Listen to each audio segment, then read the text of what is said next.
Hey, howdy, hey. I'm Stormy. This is my page, Roller Coaster of Storms. And we are here for fifth, technically, Workbook Wednesday, even though we're on our seventh Workbook Day, Fix It Day, whatever you want to call it. I know I've done 2 Fix It Fridays. Things are a little different. I actually have a desk again. So I'm not sitting in the chair behind me anymore. I'm in a chair. You can swivel. Ooh. My brother, my husband, and I have been working very hard yesterday actually, rearranging things because my brother got himself a new bed.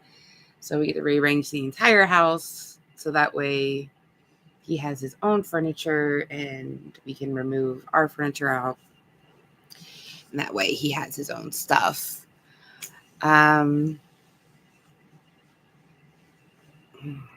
So it's actually nice. I like cleaning. I like rearranging. It makes me feel good and refreshed every time I rearrange anything in my house. So I do it quite often, at least every 6 months. I've been up for about an hour. Oh, eggs. Sorry, I was looking at one of my old 5 positive quality sheets I made in therapy. So I want to actually check on it and see from our homework the other day, if it is similar or did I find more qualities, which is scary that I found more qualities if that's the case. I also have my DPD deck. We got a BPD deck. And I've got tons of workbooks that, depending on what we get into today, I will pull out as well. These cards actually kind of help from pulling out the workbooks, but when I need extra, the workbooks are definitely good there. Let me switch to my page. Oh my gosh, the 5 positive qualities. Okay. So I wrote, when I did the homework for my 5 positive qualities, on the community tab. So these ones I wrote for the first one: smile, passion, energy. When it's good, it's great. Number 1, I have a huge obnoxious laugh and I love it. So yeah. My brightness level is really high right now. I might need to turn that down. Oh my goodness, can I even do it? Sorry guys, I had no idea it was so bright. Oh man, just give me my settings, please. You're not gonna let me because I'm using it. It's okay. Okay. All right. Well, sorry guys, we're gonna deal with a little brightness today. My second one: imagination/creativity, business ideas, decorating, rearranging, art, stories, TV shows, and movies. Number 4 was I do have an out of the box ideas for almost anything. So far, I'm 2 for 2. Number 3, my voice for the voiceless and for those who need it. My heart cares so much for the innocent. Oh my goodness. Well, that's kind of good. I'm studying something. Next one, my expression: hair, tattoos, piercing, jewelry, my look. On here, number 5 says I enjoy my style/aesthetic. My other one is animals. Being able to communicate with them, help, save, love, care, rescue them.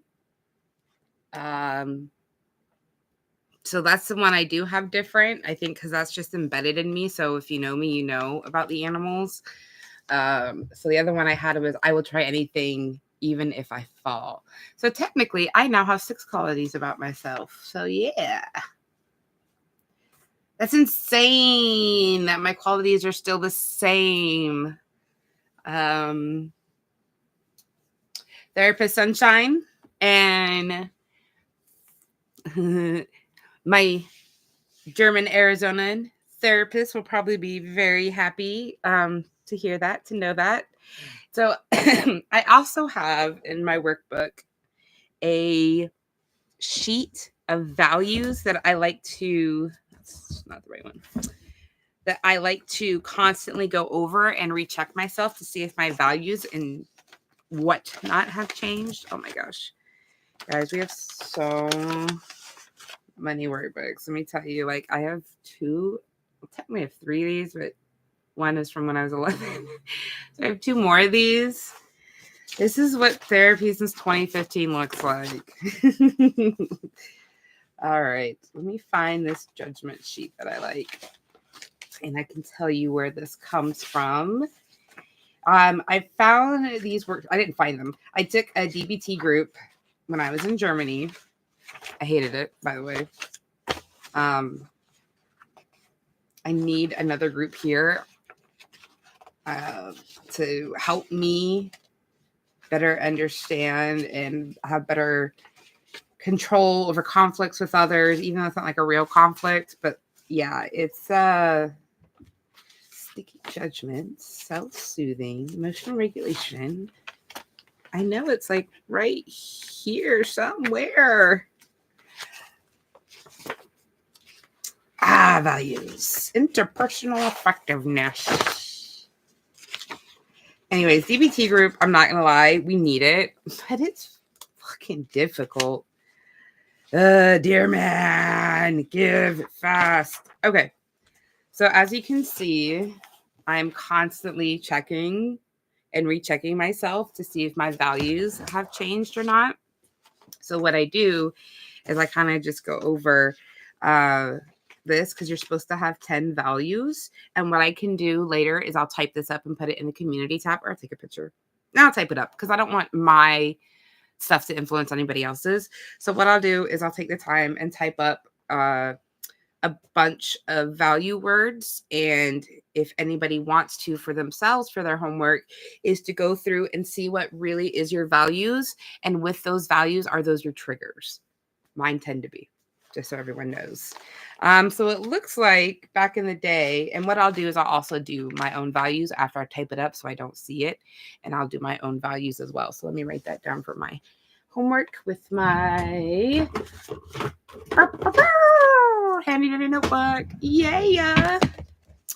Don't be jealous that I have a handy dandy notebook. That's been chewed on by an actual dog. All right, so homework. Oh my God, I went dyslexic for a moment and thought it was August 5th.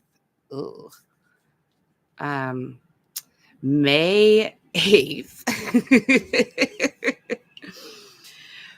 Values, applications. And I'm going to put /triggers because my values can definitely be trigger points. Cool. We got that situated. So what I'll do is I'll go ahead and read off my last 10 I chose. And I guess I can go ahead and still see if that is true. I'm trying to find the order.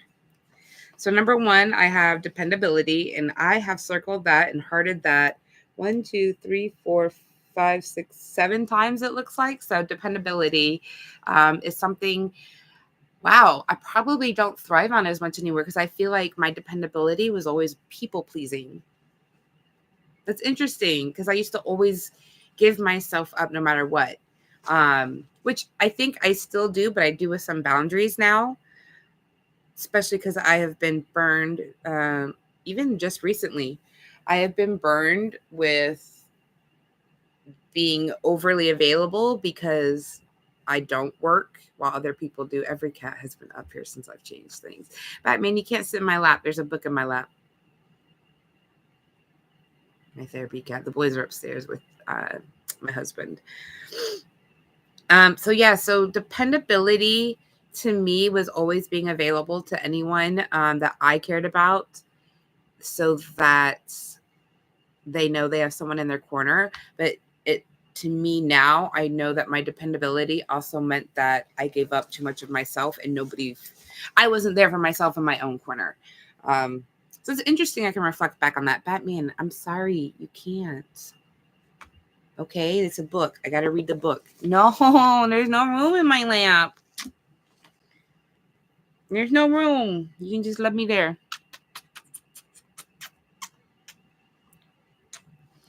My second one is honesty, and that has been circled 1, 2, 3, 4, 5, 6 times. So one less than dependability. Honesty is absolutely still one of my values. Especially if I'm on the spectrum, I really take things at face value. So my mother very much instilled in me the say what you mean what you say. So if you're not saying it how you mean it to me, then why the hell should I believe what you say? And I think it startles a lot of people that I do that. Hi, Batman. I love you too, but you just can't sit in my lap. I'm sorry. No. I should put a butt up here for you guys. That's what I have to do. Number 3, friendship. Ooh, I can tell you that one has changed. Because I don't know if I have a whole lot of friends. I definitely have acquaintances. Okay, I can definitely say I know I have one friend for sure. That's my realtor friend.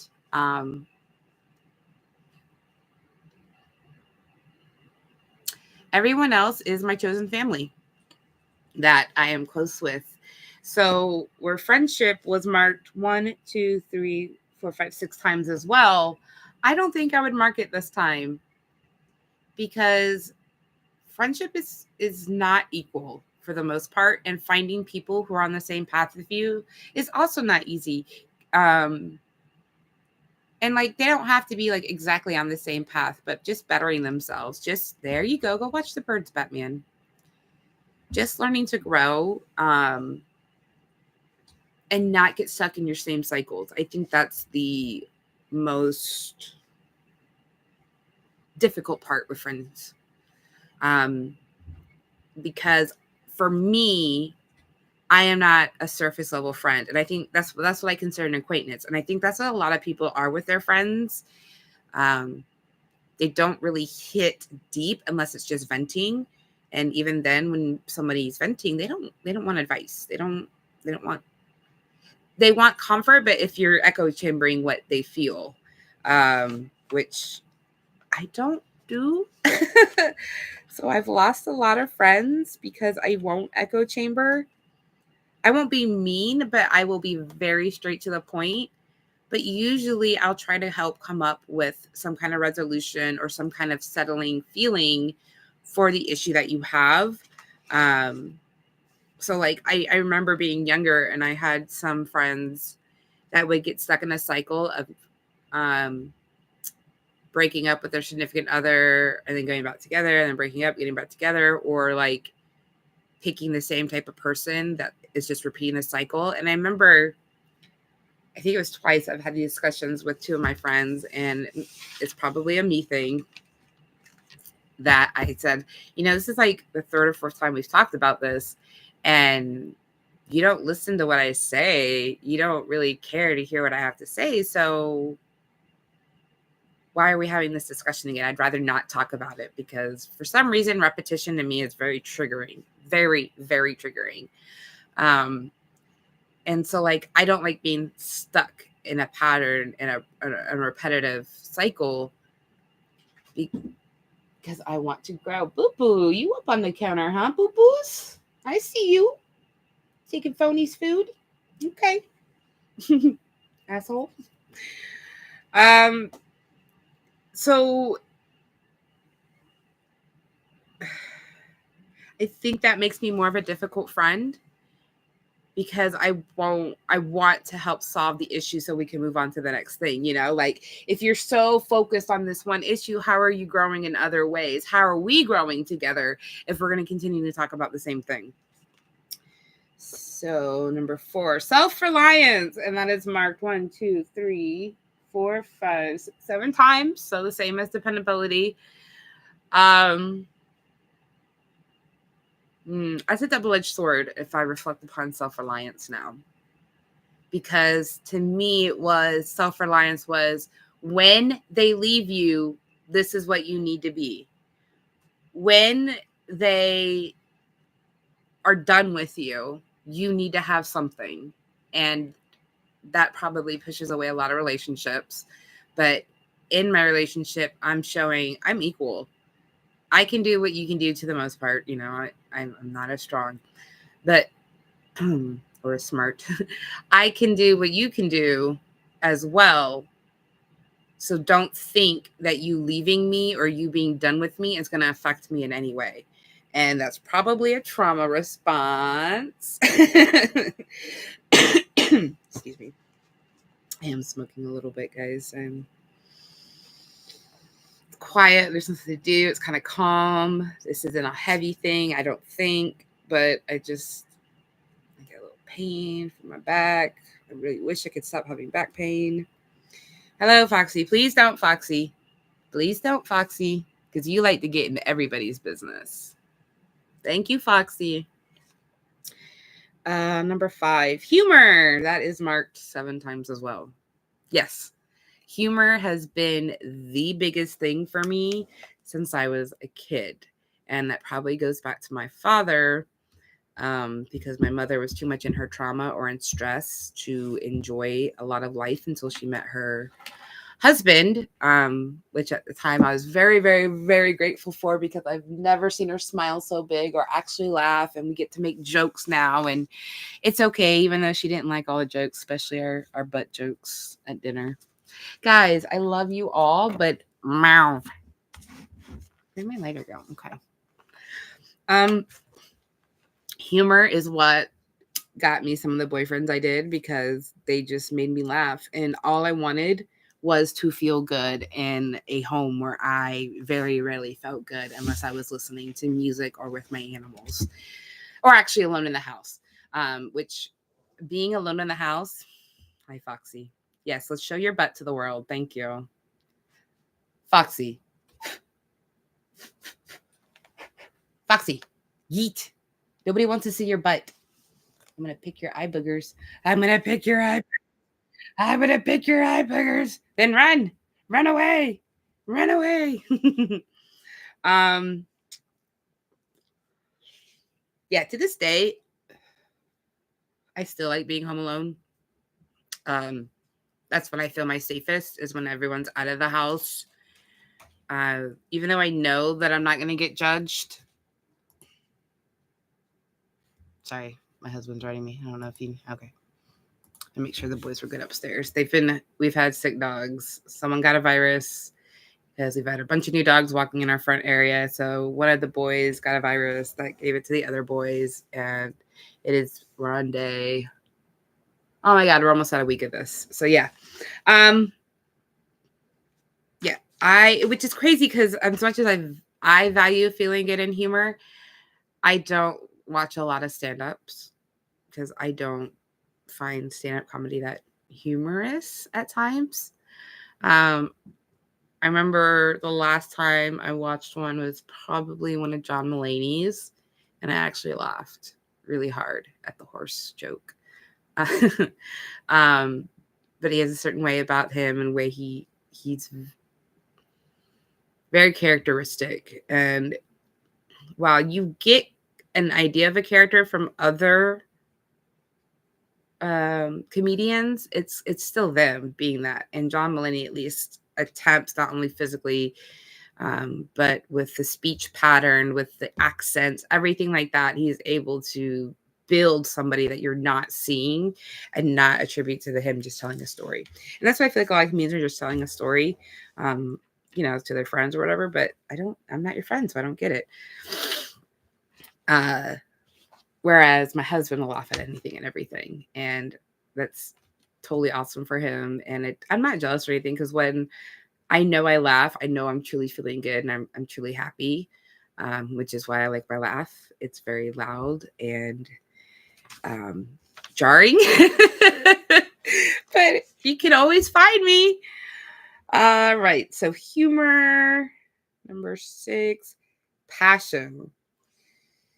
And that is marked 6 times.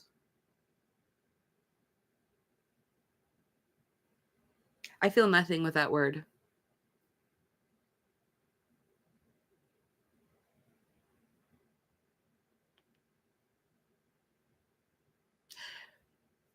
Passion to me was always, what are you going to succeed at in life? Not what you enjoy. So for me, for a long time, passion was like, if I have a passion for animals, why am I not in the animal field? Because that's what a lot of people have, passions, and they go into that field. A lot of people have passions and they don't. So for me, success and passion were together. And now I have broken that apart, because I want passion to be love, but care. I don't necessarily want to say enjoyment. Enjoyment's not the right word I'm looking for. I should probably pull up my emotions, my emotion words. Passion to me is not what it is in the movies, if that makes sense. I'm not looking for a passionate lover. I'm not looking for like an overly passionate friends towards me. I want you to be passionate, like my best friend, passionate about tattooing and art. I want, my passion is to push you to complete and make yourself happy and feel content inside. Oh, trash is here. That you are doing what absolutely makes you happy, because happiness and passion, success, those are very foreign words for me. I don't hold any degrees, even though I've been to a shit ton of schools. I don't have a job right now, even though next week I will be in training. So at the end of this, I will talk about being in training next week. So it's probably going to be a video, possibly on a Wednesday, but more than likely on the weekend, because I'll be done with training. Yeah, so passion, I don't think will be a value of mine anymore, which is actually freeing. I don't feel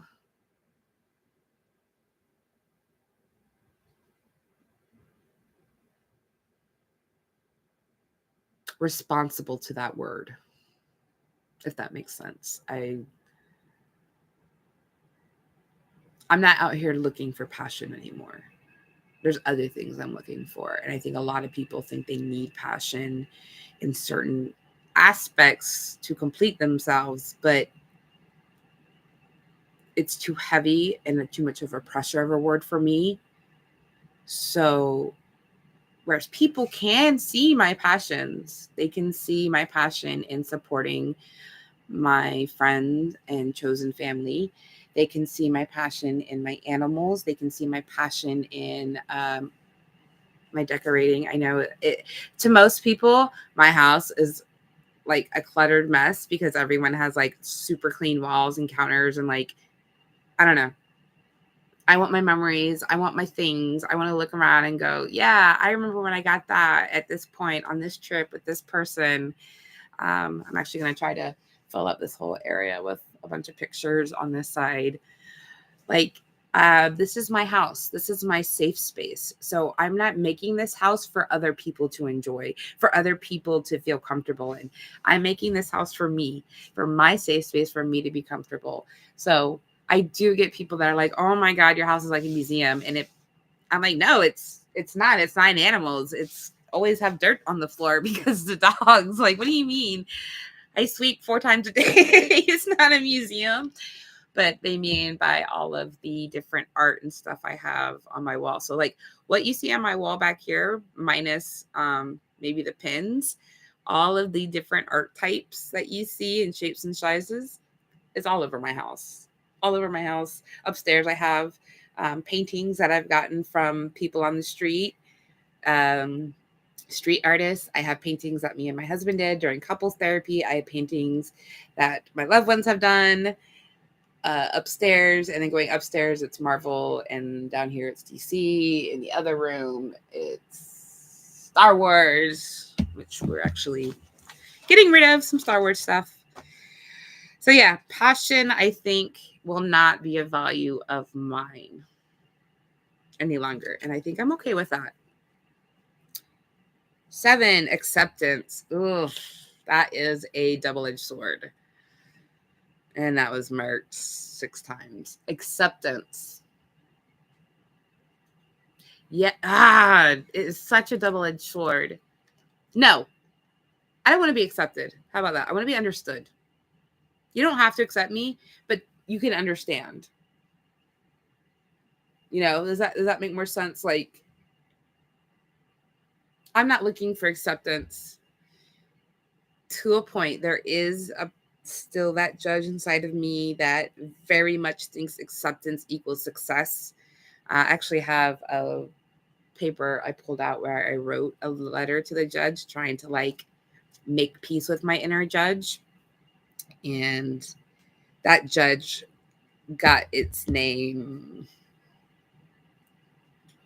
at the youth center that I went to in the Netherlands. And from that point on, I know the judge has always been there. I just never been able to see the judge. Sorry, this brightness level. It's killing me. It's killing me! Softly with its levels. So yeah, is understood on here? It is not. I might put that on here as a value. Fuck that. To be understood.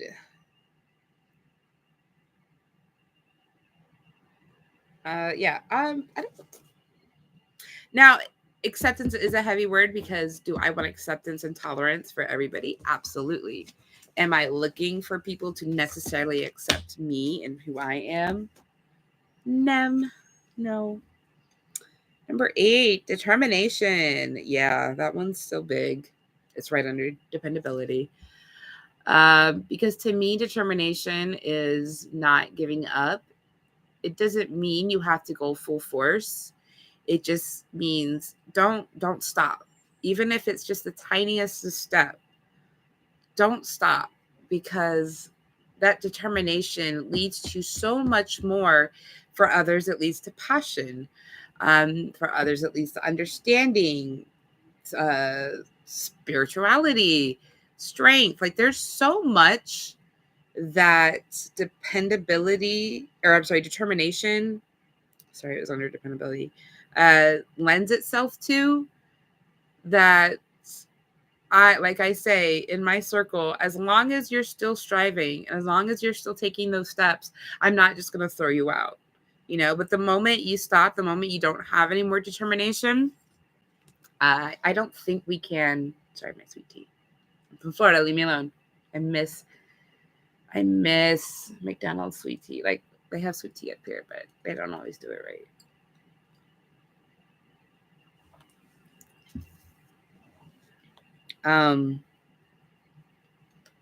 Yeah.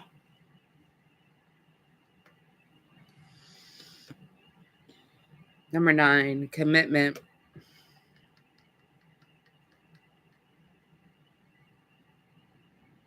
I think that one was to be hard because people would quote unquote flake all the time on me.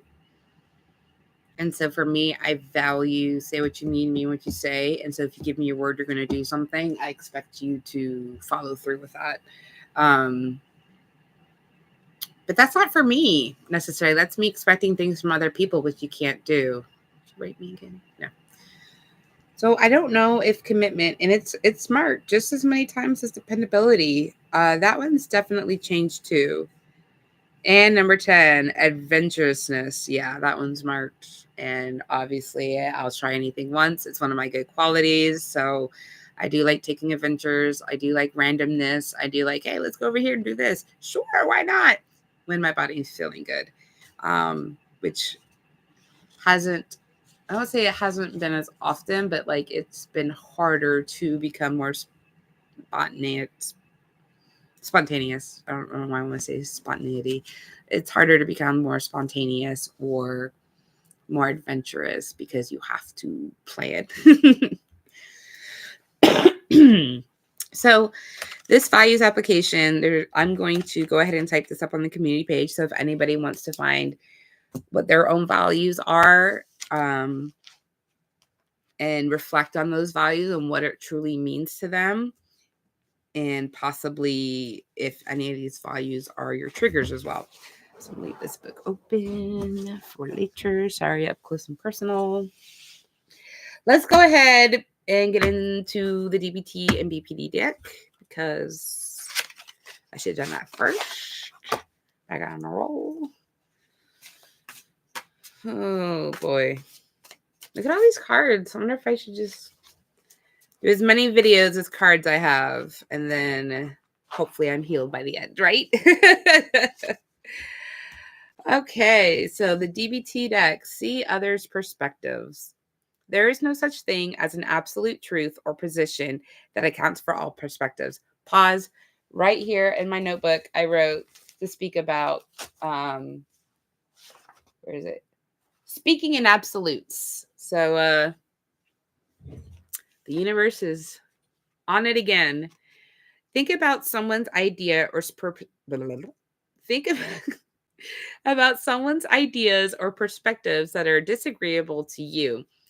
Now find the kernel of truth in those ideas or perspectives from that person's vantage point. Is there a middle ground between the extremes? When it comes to human rights, to me, there is no middle ground. So that's a hot topic button issue. And I am not good at seeing another perspective because human rights are human rights. I don't know. Meanwhile, for the everyday, if it doesn't pertain to me, I find myself being able to find a middle ground. But if it does pertain to me, it's a little bit more difficult. I'm not gonna lie. My husband, though, is really good at finding the middle ground. And I think that's what over 20 years of being in the Army will do to you. Especially with some of his positions where he had to, he's had to work with people. Like our views are not different. So like, I'm just more vocal about it. And he's able to maybe draw more people into a conversation where the more, I don't want to say insufferable you can be, but the more headstrong you are about being determined, and I'm just going to keep saying this on human rights, the more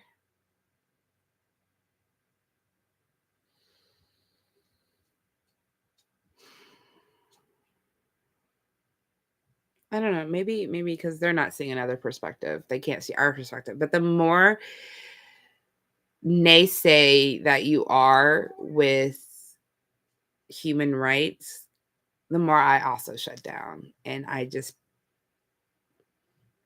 know, I become louder and stronger in my voice.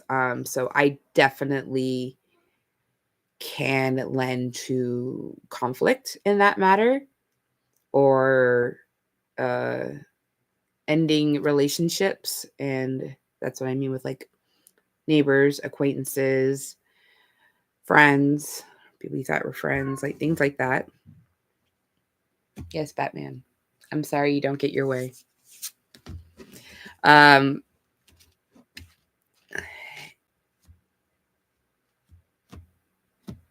don't. Probably one of the biggest faults I have. Yeah. Oh no, impulse management again.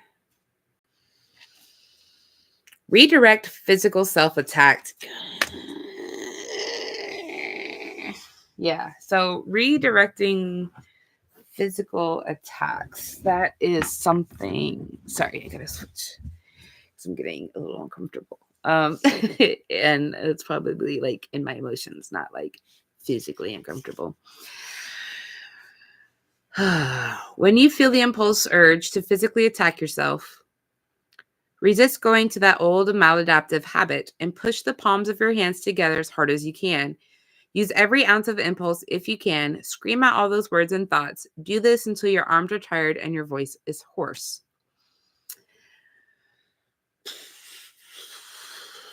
I have the strongest urges to hurt myself. I have a scar on my head from last February where my emotions were too strong. I was like a caged animal. I wanted to go outside and scream and yell. But at the time, my husband is and was very focused on what will everybody else think, not is this what's going to calm and soothe my partner, so that way they can bring themselves down and be more effective as a person. Because like nobody understands, and maybe this is why crimes of passion happen. Nobody understands the amount of emotions that it is. And while I don't want to hurt somebody, I definitely want to hurt myself to make the emotions stop and to numb them out. So I remember I was just pacing and I couldn't go outside because I didn't want to upset my husband even more and make him embarrassed of me because I did something that is not considered normal. So once I went to a door and I wasn't thinking, and just thinking it's a door, I'm going to slam my head into the door as many times as I can till it breaks. The door I chose was the door to the garage, which is a fire door. I didn't break shit but my head. It required a shit ton of stitches, not shit ton of stitches. I think it was like 7 or 8 stitches, but yeah, it was one of the worst things I've done myself.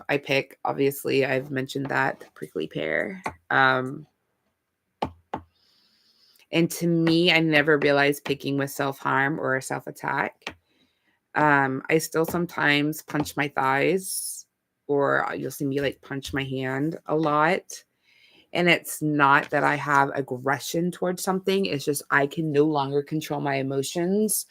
And the only way I can is by physically hurting myself. I never cut, but I did pluck hair. I did pick, and the amount of times I've punched myself in the face, because that's what I was taught to do by my mother, was to hit myself in the face when emotions became too much.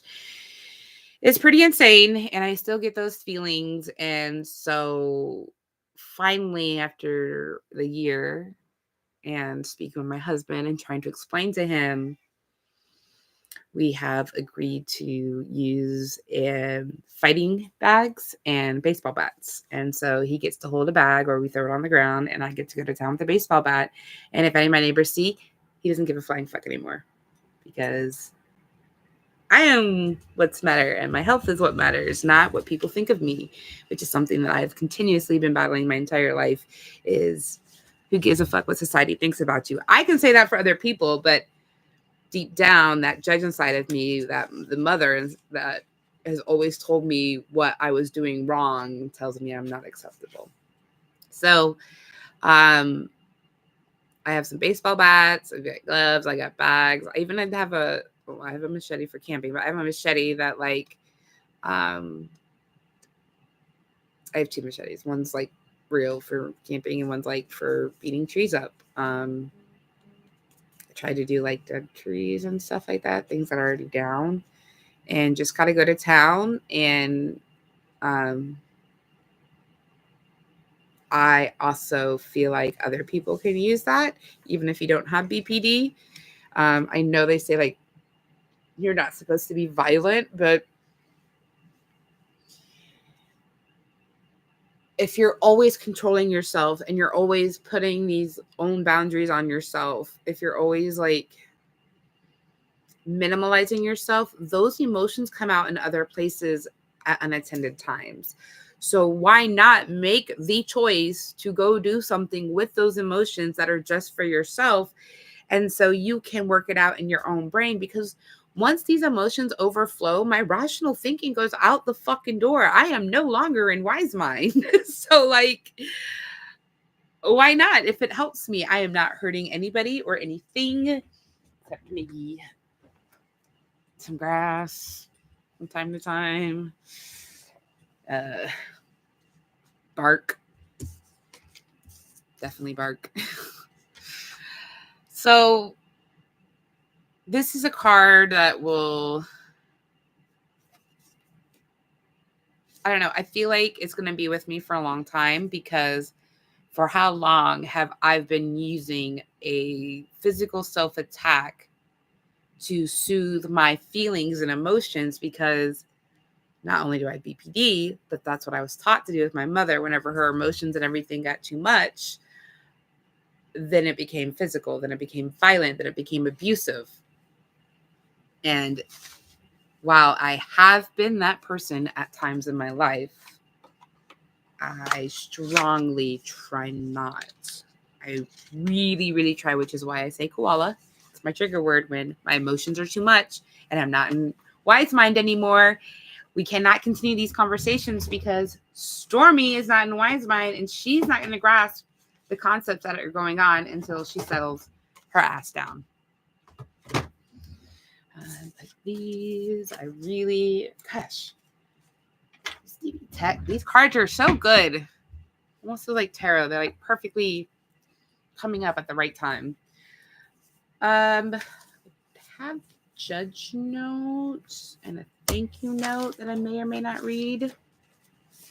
But I do want to speak about, I had two things written down. I had speaking in absolutes, which is very dangerous, and then advocating for yourself with doctors, which the amount of appointments I have been going on these past couple of weeks just for so many of them to tell me, I don't see anything. You're fine. Everything's working normal. I am not normal. So how am I working normally? I have pain. Like, I get it. There's not a real cause, technically. I don't have a broken bone, but I am in pain because I have fibromyalgia, which I'm pretty sure, God, this brightness level is killing me.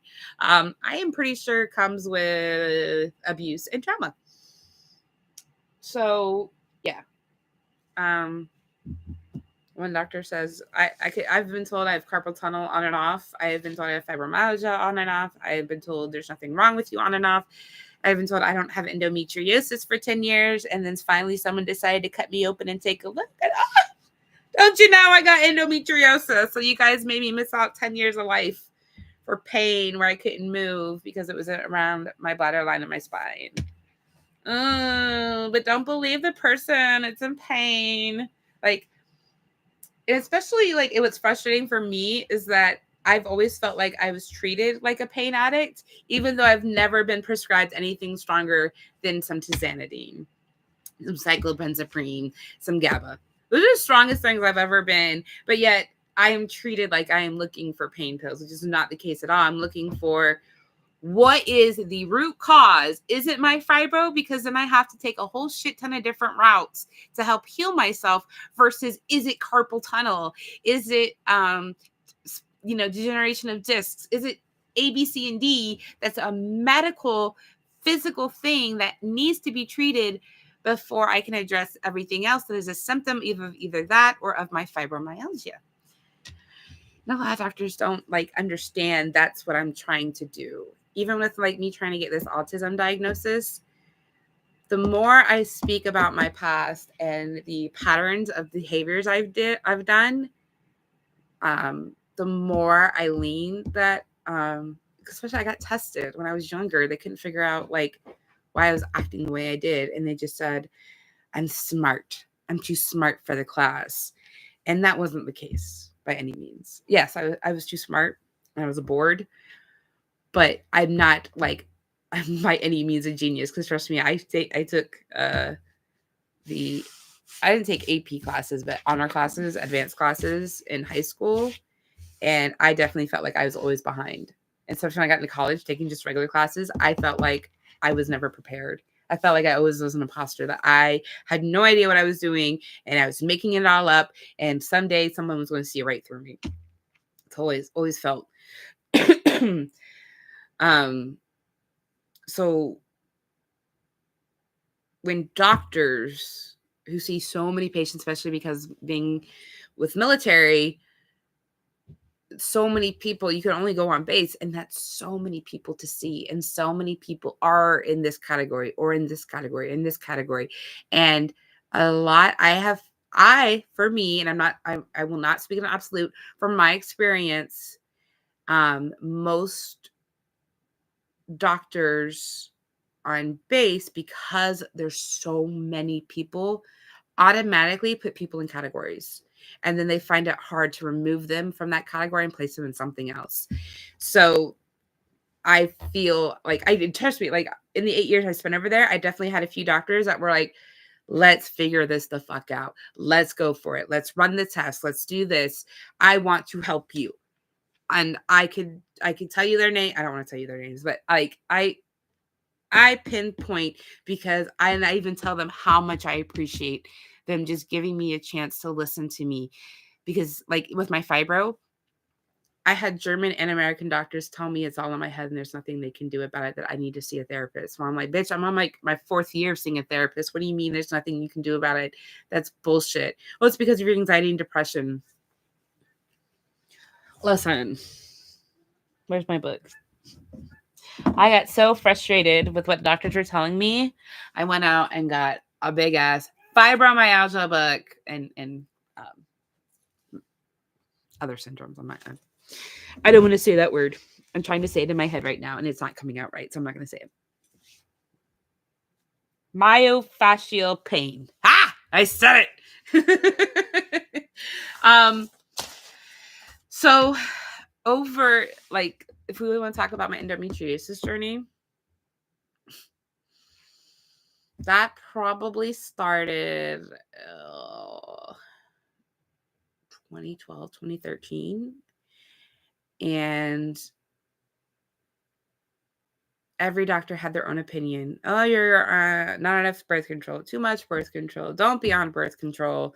That's what's causing your pain. You need to do that, Batman. You butthead. You need to do this. You've got to try that. And like, while I probably had 6 internal ultrasounds, nobody could find it. Nobody could see it. And they start making me feel worse and worse and worse. But here I am, unable to get up, having a searing, sharp pain in the back of my spine that nobody can figure out why, or figure out that it's crunchy back there, like it moves differently back there. Like, nobody, I'm just making it. I was in physical therapy for this shit before I got here. And they wanted to cut me open and see if I had endo, which the first doctor did. And when I told him I want a hysterectomy, he told me that I'm young enough to change my mind. And so he wanted me to think on getting all my stuff out, when I already know I can't have kids without in vitro, like going down that process. I don't need my stuff. It's causing me pain. It's literally causing me pain. And you want me to keep it because you want me to continue spawning more children in this world that aren't being taken care of properly. If I'm here doing this, how am I going to fix myself and have a childling running around? It doesn't make sense to me. How, if I'm not fucking fixed, am I going to expect to raise a child that's going to be healthy enough to go through world without additional traumas that I'm going to place on them, which I will probably place, every parent does. And it's not your fault, but as long as there's communication with the child and you explain to them why A, B, C, and D happened, and treat them like the person that they are and not some child, that they do have their own rational thoughts and beliefs and feelings. Like, yeah, you're going to have a child that's going to be productive in this world. Now, mind you, they're children that become geniuses tend to have more addiction problems as well. So like, there's always going to be something out there for all of us. Like I said, trauma's not a game. We all don't win. No one while there are worse traumas out there, what trauma happened to you is still your trauma, despite how big or little it is. Whatever chemical imbalance is still yours, despite what other people may say. Whatever parts you're missing in your brain that don't react correctly, like your anger or your rational piece, like, that shit's still going to happen. And that's just the life that we get handed. But to purposely put I don't know how I got to this from doctors. I think about having, it was a doctor told me I should still have kids. Anyways, let me finish this point and then circle back around to the doctors.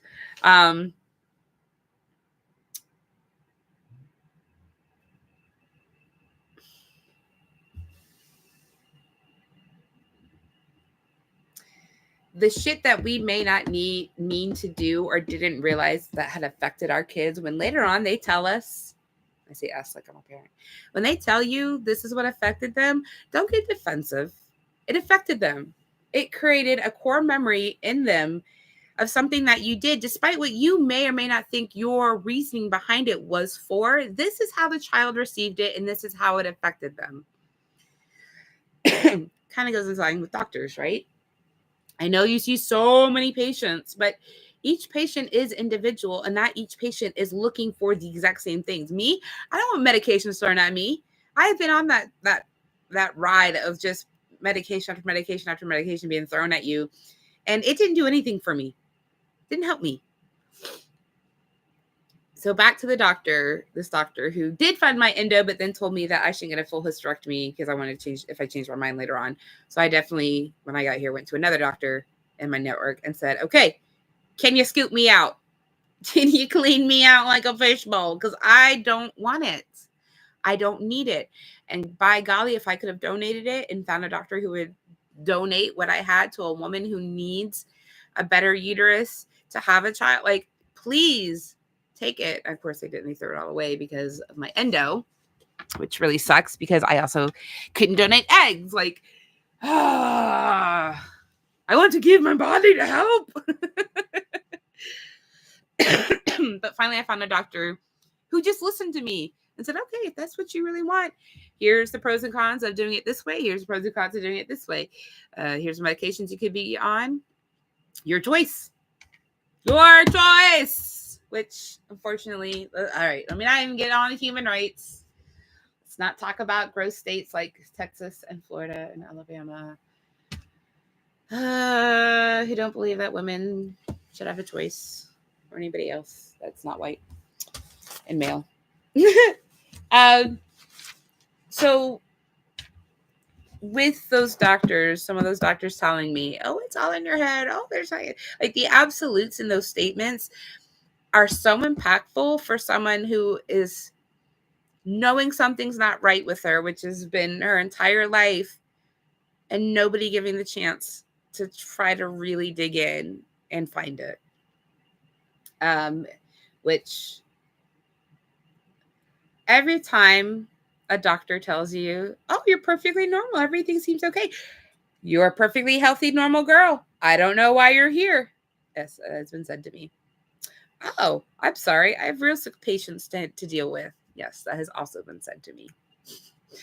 Doctors, they just gotta get some power behind them, don't they? And what really sucks is having to play their game and having every time you see a new doctor do all the tests all over again the way they want to, go through the process of the medication that they want because they want it. Like, and even though you've told them, even though there's proof, they have to see it for themselves. Like, it's so frustrating. And it's defeating as fuck. Yesterday, I got, hi, Dusty. I just yelled at Batman for being up here. Monday. These cats in their butts. Monday, I got electrocuted for doing nerve testing. And at the end of the appointment, even though it really hurt and things happened, I was like, yeah, so you're going to find something, right? Everything looks normal. Everything looks fine. I'll send these results over to your doctor and they're going to follow up. I just threw my hands up. I went, of course, everything's fine. Thank you. Thank you for your time. Thank you. Like, I'm sure you walk away going, yeah, this lady, like, see? The judgment. Stop.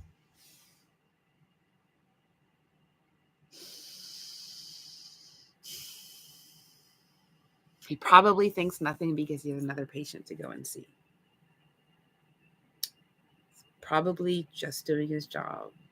So stop putting your judgments through other people.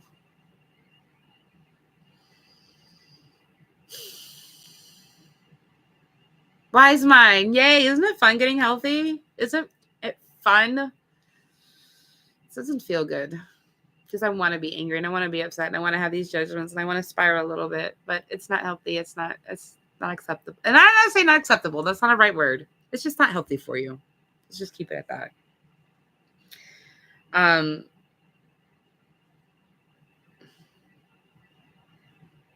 So yeah, doctors.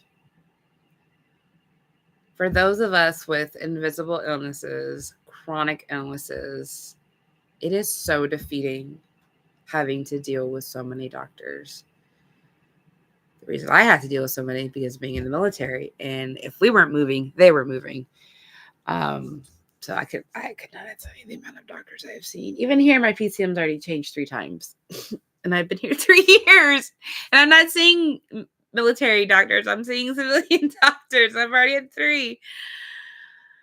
They just keep moving. They just keep living their lives. Damn them. So yeah, I understand being defeated. I understand the effort, the mental effort, the mental gymnastics you have to do, and probably the disassociation you're doing of getting yourself to the doctor and finding out what is, I can't see that purple, finding out what is wrong with you. Oh, my moon's not on. Sad. Finding out how to fix yourself, just like you would do in therapy. It's not easy. How many diagnoses have I gotten in therapy that don't fit just because they are someone's own opinion of what they see at that moment? The best thing you can do for yourself, for doctors, is journaling.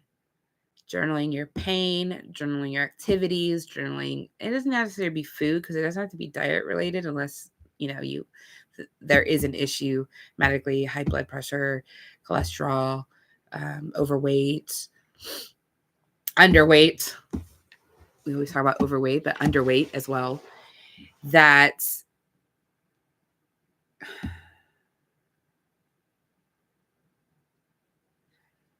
these issues, like if you just tell them it, they take a sermonization of it. If you write it down, your day-to-day for a month and what you've been going through and your symptoms, they cannot refute that. They can't. So as much as a lot of people don't like journaling or writing, voice memo it, maybe voice memo your stuff. You need to have your own records, because especially when someone like me who sees so many doctors, things get lost in translation. Things get lost in the back of their mind. They make their own mistakes, just as we make our own mistakes. So try to journal your stuff and see if that helps. And maybe that'll give you more of a motivation to seek out a doctor. Because I know being in a hospital, being in a doctor's office, it all sucks. It's like being at the airport. That stress on me that it gives me. I was just on an appointment yesterday where, was it yesterday? No, Monday. I had 2 appointments on Monday. I had to go see a lady doctor. I don't have anything down there anymore. You still got to go see the lady doctor. And they were running behind, and I was already on the table, undressed. And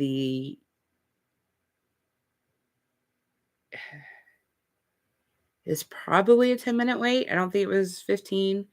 But sitting on that table, like I expect within 5 minutes that they're going to come in.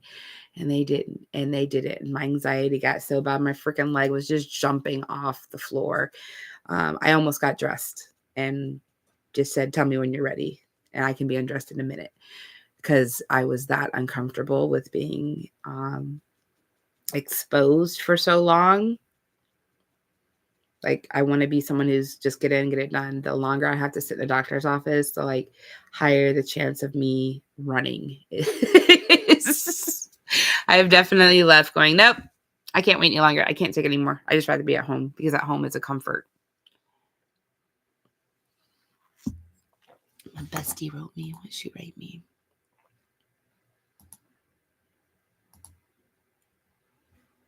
Oh, bestie time. Yeah, it is going to be bestie time in August. Get my bitch for 3 whole weeks. Oh, so in August, I might take a vacation. But I might also have a guest on the show. It could go either. Stop doing that. That is not what that is for, Dusty. You have cat scratching things everywhere. Okay? Okay, Dusty? Dusty. Dusty. Dusty. There it is.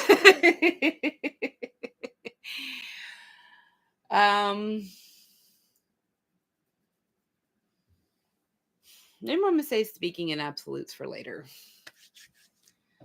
Because I probably should take out my workbooks and look at some of that.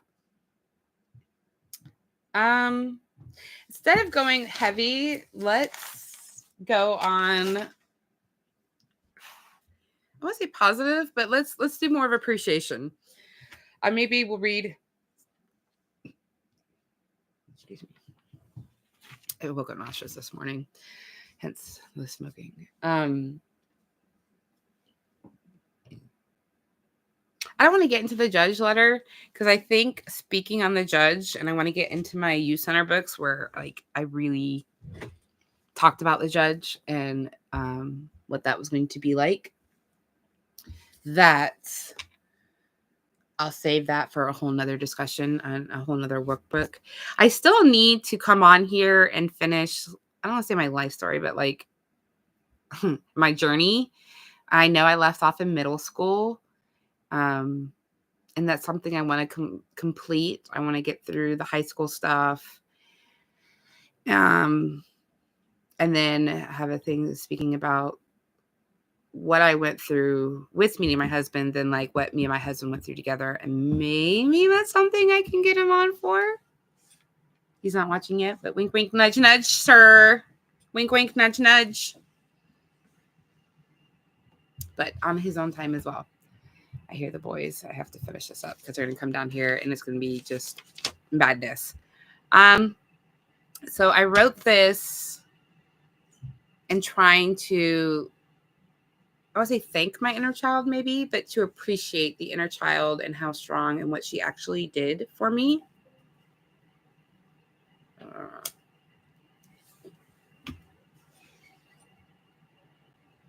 Heard Alexa, creepy bitch. All right. So I titled it, For the One That Fought the Hardest. Thank you so much. Thank you for trying to understand. Thank you for the compassion. Thank you for your empathy. Thank you for being brave. Thank you for your strength. Thank you for taking the hits. Thank you for facing the screams and anger. Thank you for wanting peace. Thank you for wanting love. Thank you for being terrified. Thank you for taking the sexual abuse. Thank you for not giving up. Thank you for paving the path to my true self. I want you to know that I am learning I am safe. I am learning what my version of love is. I am still striving to find my purpose. I still hurt from my past, and that's okay. It's going to take time. I would like for you to finally rest, knowing that I am protected.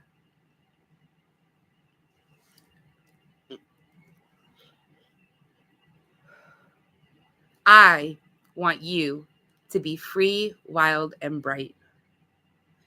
You are the star that will always be shining deep down when I feel the darkest.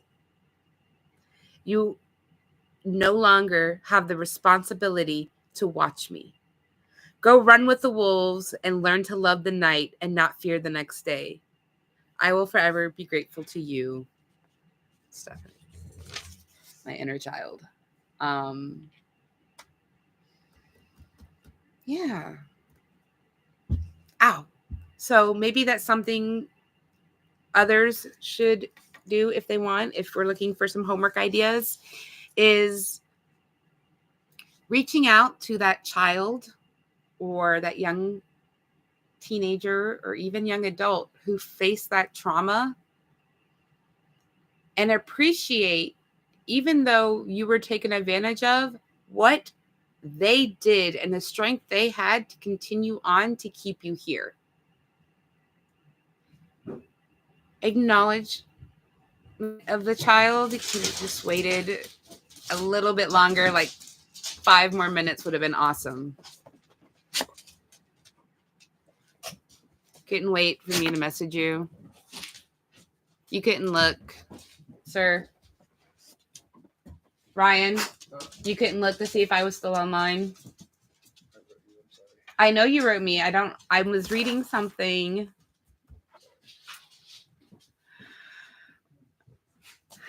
Now it's time to wrap up. If you want to do this for your homework, to acknowledge the strife that child was put through and the strength they had to continue each day, even though they didn't know why they were.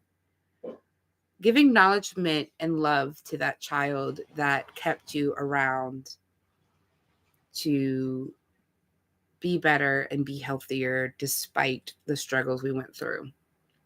Like I said, it doesn't have to be the child. It can be a young adult. It could be a teenager.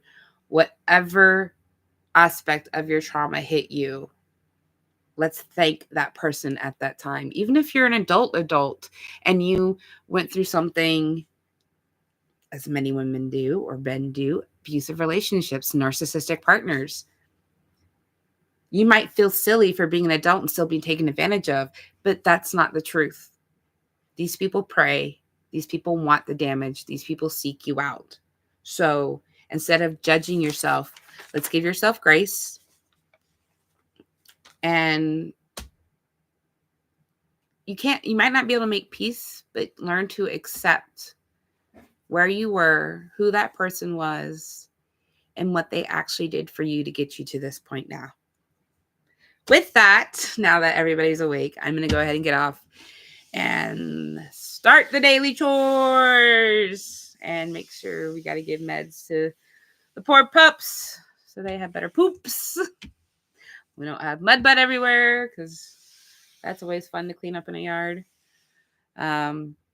Thank you all for being here, for watching, for listening, for seeing 2 minutes, for seeing 18 minutes. I don't know.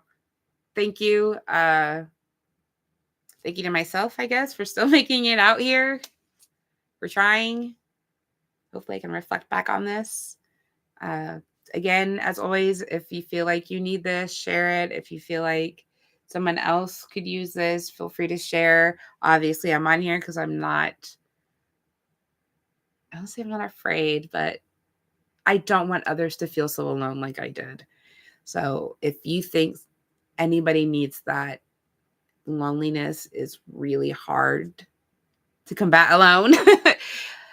That feeling is so heavy and it's so strong. So it's better to know that even for a fraction of a moment, someone feels exactly the same way you do. And we do. We're out here. With that, it's Wednesday. Let's try to have an uneventful week. I would like to have an uneventful week. My past couple weeks have been quite crazy. Again, I will be in training next week for peer counseling, which I'm super excited about, which will just continue to help me grow, right? Help me grow, but I'm going to get the chance to possibly help others. So new venture, super excited, super scared, but I will be Monday through Friday in training, I think from like 9 to 4 or something like that. So like a work day.